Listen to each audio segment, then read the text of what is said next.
Suffer black channel அன்புடன் வரவேற்கிறோம். அஸ்ஸலாமு அலைக்கும் வரஹ்மத்துல்லாஹி வபரகாத்துஹு. சூனியம் செய்தவர்கள் இம்மையிலும் மறுமையிலும் என்ன தண்டனை? உலக மக்களே, இது கேளுங்கள். எங்கள் குழுவினர்கள் சில தர்காக்கள் தேர்ந்தெடுத்தார்கள். மக்களே,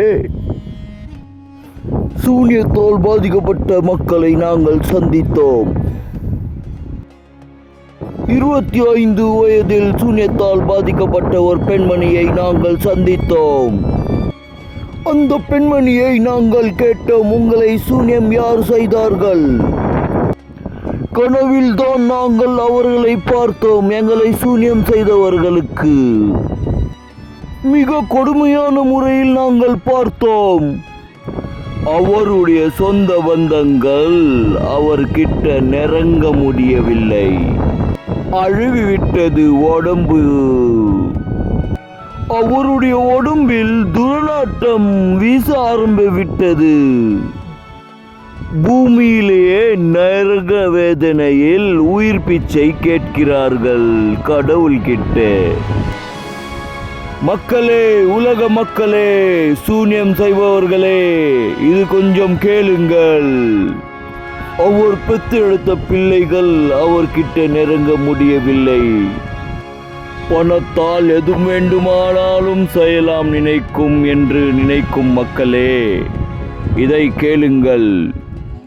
உலக மக்களே, அவருடைய மண்டை ஓடிலிருந்து புழுக்கள் விழ ஆரம்பிக்கிறது.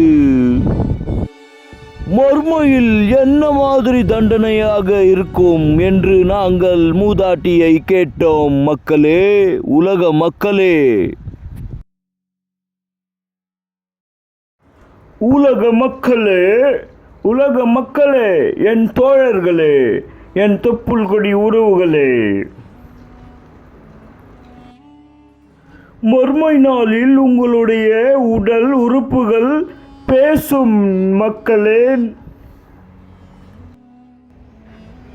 மர்மையில் மனிதனின் அலறல்கள். நரகத்தின் கொடூரம். மேலும் அந்த நரகத்தின் ஒரு நெருக்கமான இடத்தில் அவர்கள் சங்கிலியால் கட்டி எறியப்பட்டால் அவ்வேதனையை தாங்க மாட்டாமல் அதைவிட அழிவே மேல் என அங்க வேண்டியவர்கள் கூறுவார்கள். மக்களே, 11 நாள் இந்த துவா ஓத வேண்டும். மக்களே, சூனியத்தால் பாதிக்கப்பட்டவர்கள் மேல் ஊதுங்கள். ஓதி சப்ஸ்கிரைப், லைக், ஷேர் பண்ணுங்கள் தோழர்களே.